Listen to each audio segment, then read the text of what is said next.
Seguindo com as aulas de teologia sistemática, a gente vai falar agora a respeito do conhecimento de Deus. A gente está falando a respeito da doutrina de Deus e nós falamos a respeito da existência de Deus, agora a gente vai falar a respeito do conhecimento de Deus.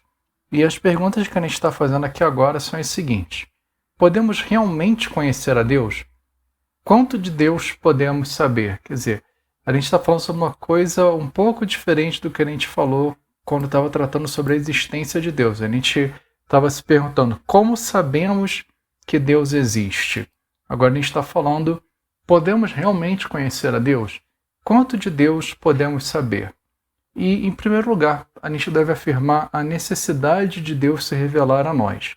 A única maneira de conhecermos a Deus é através da sua revelação.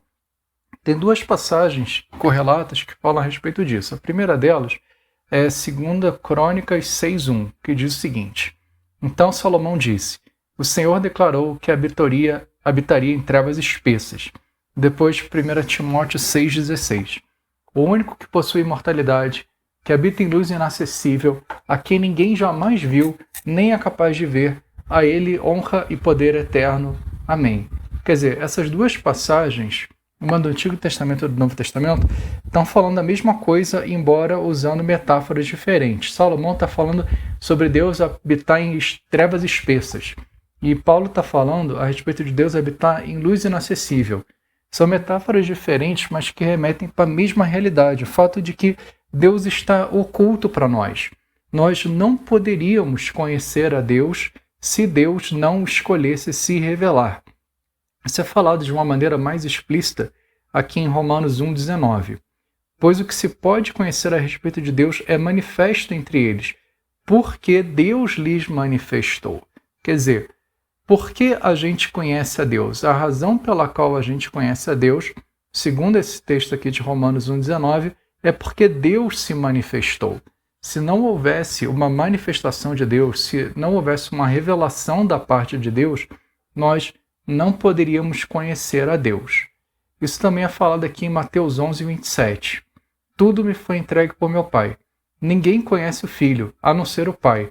E ninguém conhece o Pai, a não ser o Filho, e aquele a quem o Filho quiser revelar. Quer dizer, nós precisamos de uma ação da parte de Deus, de uma iniciativa da parte de Deus, para que nós possamos conhecê-lo.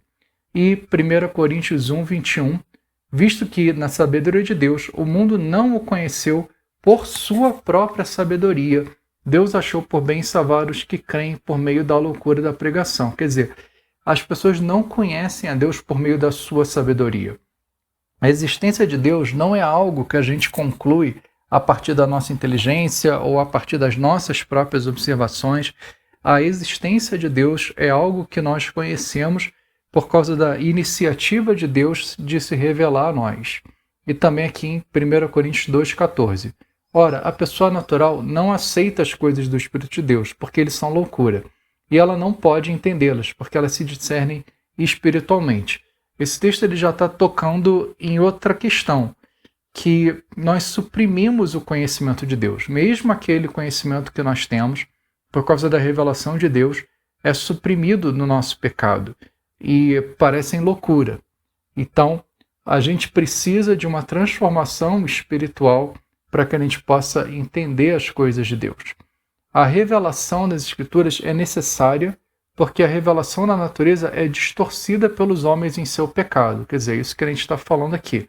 Deus se revela basicamente de duas maneiras. Talvez três. Geralmente a gente fala sobre a revelação geral e a revelação especial. Quer dizer, a revelação de Deus geral para todos os seres humanos através da sua criação e a revelação especial que ele dá através da sua palavra. A gente pode pensar também que Deus se revela através de um senso interno que nós temos da existência de Deus. Alguns incluem isso como parte da revelação geral, outros preferem tratar isso como uma forma de revelação à parte. Mas, de toda maneira, mesmo nós tendo esse senso interno de Deus que ele colocou em nós, mesmo nós vendo a revelação de Deus da natureza, nós precisamos de uma revelação especial de Deus através da sua palavra, porque nós, no nosso pecado, suprimimos aquele conhecimento de Deus que é dado por outras formas de revelação. Nós distorcemos esse conhecimento. É o que Paulo fala aqui em Romanos 1:21. Porque tendo conhecimento de Deus, não glorificaram como Deus, nem lhe deram graças. Pelo contrário, se tornaram nulos em seus próprios raciocínios e o coração insensato deles se obscureceu. A segunda coisa que a gente quer colocar aqui é que nós nunca poderemos entender Deus totalmente. Em linguagem técnica, nós dizemos que Deus é incompreensível. A palavra incompreensível aqui, ela é um pouco diferente daquilo que a gente costuma colocar na nossa linguagem cotidiana. Quando a gente fala que uma coisa é incompreensível, na linguagem cotidiana a gente está dizendo que é uma coisa que não pode ser entendida.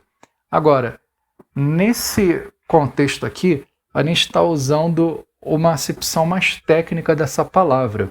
Quando a gente diz que Deus é incompreensível, o que a gente quer dizer é que a gente nunca poderá compreender a Deus completamente. Sempre vão haver coisas a respeito de Deus que a gente não vai entender perfeitamente. Isso já parte do fato do nosso ser e do ser de Deus. Existe uma distinção entre o nosso ser e o ser de Deus. Nós somos finitos. Deus é infinito. O finito não pode conter o infinito. Então, quer dizer, pela nossa condição como criaturas, nós nunca poderemos compreender a Deus exaustivamente. Sempre vão haver coisas a respeito de Deus que nós não vamos compreender. E, além disso, nós temos o nosso pecado também. A gente vai ver também que o nosso pecado também, na nossa condição atual, nos impede de conhecer a Deus perfeitamente. Então, tem várias passagens aí que apontam para isso. O Salmo 145, verso 3. Grande é o Senhor, e muito digno de ser louvado. A sua grandeza é insondável. Salmo 147, 5. Grande é o Senhor nosso, e muito poderoso. O seu entendimento não se pode medir. O Salmo 139, 6. Tal conhecimento é maravilhoso demais para mim. É tão elevado que não posso atingir. Quer dizer, diferentes aspectos do ser de Deus que nós não podemos entender. A gente não pode entender a grandeza de Deus, a gente não pode entender o entendimento de Deus, a gente não pode entender completamente o conhecimento de Deus. Também aqui em 1 Coríntios 2, 10 a 12. Deus, porém, revelou isso a nós por meio do Espírito, porque o Espírito sonda todas as coisas, até mesmo as profundezas de Deus. Pois quem conhece as coisas do ser humano, a não ser o próprio espírito humano que nele está? Assim, ninguém conhece as coisas de Deus, a não ser o Espírito de Deus. E nós não temos recebido o Espírito do mundo, e sim o Espírito que vem de Deus, para que conheçamos o que por Deus nos foi dado gratuitamente. Quer dizer, somente o Espírito de Deus pode entender a Deus perfeitamente. E aquilo que nós conhecemos a respeito de Deus é justamente porque nos é revelado através desse mesmo Espírito. E Romanos 11:33. Ó profundidade da riqueza, tanto da sabedoria como do conhecimento de Deus. Quão inexplicáveis são os seus juízos, quão insondáveis os seus caminhos. Aqui eu estou destacando todos esses aspectos aqui do que se pode conhecer a respeito de Deus. A riqueza de Deus, a sabedoria de Deus, os juízos de Deus, os caminhos de Deus. Todas essas são coisas que nós não podemos compreender totalmente. Também aqui Isaías 55, 9. Porque assim como os céus são mais altos do que a terra, assim os meus caminhos são mais altos do que os seus caminhos, e os meus pensamentos são mais altos que os pensamentos de vocês. Quer dizer, os caminhos de Deus, os pensamentos de Deus, eles são altos demais para a gente. Eles estão além daquilo que nós podemos compreender. Jeremias 29, 11. Eu é que sei que pensamentos tenho a respeito de vocês, diz o Senhor. São pensamentos de paz e não de mal, para dar-lhes um futuro e uma esperança. E Colossenses 1:10. Dessa maneira poderão viver de modo digno do Senhor, para o seu inteiro agrado, frutificando em toda boa obra e crescendo no conhecimento de Deus. Quer dizer, esse texto de Colossenses dá essa ideia de que nós estamos sempre crescendo no conhecimento de Deus. A gente nunca chega num ponto nas nossas vidas em que a gente pode dizer, pronto, já conheço tudo que havia para conhecer a respeito de Deus. Não. A gente está sempre crescendo nesse conhecimento. Então, é um processo contínuo e que não termina da gente adquirir cada vez mais conhecimento a respeito de Deus. Então, nós sempre estaremos aprendendo mais a respeito de Deus. Pegando um pouco mais de contexto aqui em Colossenses, o que Paulo está falando é o seguinte: por essa razão, também nós, desde o dia em que soubemos disso, não deixamos de orar por vocês e de pedir que transbordem do pleno conhecimento da vontade de Deus e de toda a sabedoria e entendimento espiritual. Quer dizer, esse é um desejo que Paulo tem, de que as igrejas estejam crescendo sempre no conhecimento de Deus, buscando cada vez mais desse conhecimento, e essa é uma coisa a respeito da qual nós sempre podemos estar orando. E isso deve nos encorajar também, deve nos encorajar a pensar o seguinte: existem outras áreas de conhecimento que a gente pode começar a estudar, que a gente pode buscar o aprendizado, e eventualmente a gente acaba dominando aquela área, e a gente acaba partindo para outra coisa. Isso não acontece com o conhecimento de Deus. Sempre nós vamos poder aprender mais a respeito de Deus. É um processo que nós iniciamos na nossa vida cristã e que nós vamos sempre conhecendo. A gente não precisa ficar preocupado de algum momento a gente ficar chateado, aborrecido, porque a gente já conhece tudo que tem para conhecer a respeito de Deus. Não. A gente sempre vai poder conhecer mais a respeito de Deus. Mesmo na era vindoura, quando formos libertos da presença do pecado, nunca seremos capazes de entender completamente a Deus ou qualquer coisa sobre Ele. Quer dizer, mesmo com o nosso pecado superado, nós vamos seguir sendo criaturas finitas e Deus sendo infinito. Então, mesmo na era vindoura, mesmo por toda a eternidade, nós vamos continuar conhecendo a Deus cada vez mais. A gente pode extrair isso aqui do Salmo 139, 17 e 18. Que preciosos para mim, ó Deus, são os teus pensamentos, e como é grande a soma deles. Se os contasse, seriam mais do que os grãos de areia. Quando acordo, ainda estou contigo. Quer dizer, aqui é uma metáfora, né? Mesmo que a gente pudesse contar todos os grãos de areia da praia ou de todas as praias do mundo, ainda assim isso não seria comparável de uma maneira perfeita com o conhecimento de Deus. Por toda a eternidade, nós vamos poder estar fazendo isso. Nós vamos poder estar conhecendo a Deus cada vez melhor e a gente vai poder estar se deleitando nesse conhecimento de Deus.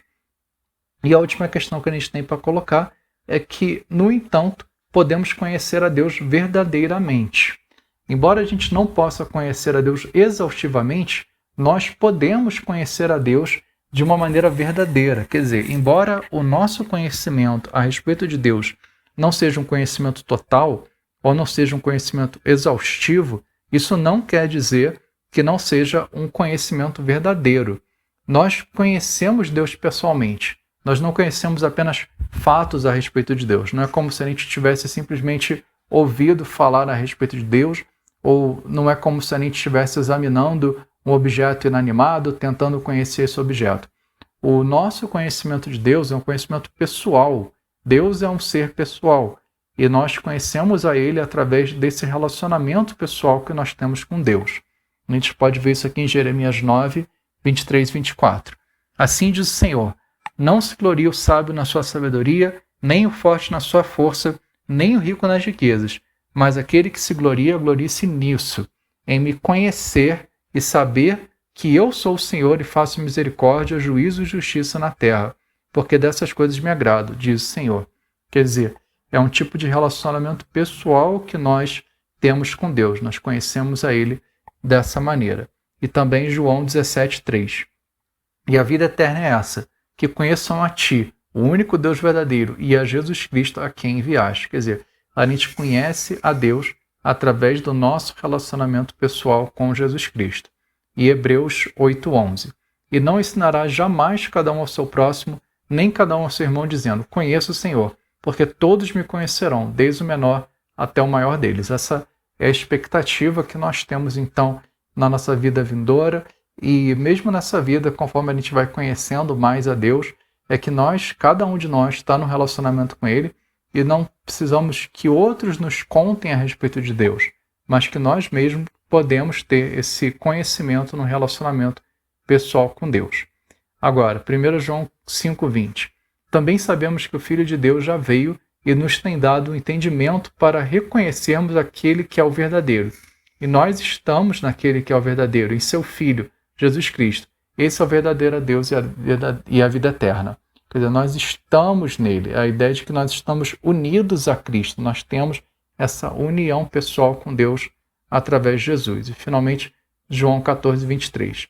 Jesus respondeu: se alguém me ama, guardará minha palavra, e o meu Pai o amará, e viremos para ele e faremos nele morada. Quer dizer, é a nossa união com Deus através de Jesus Cristo, o fato de que ele habita em nós através do seu Espírito e de que nós temos um relacionamento de amor com Deus.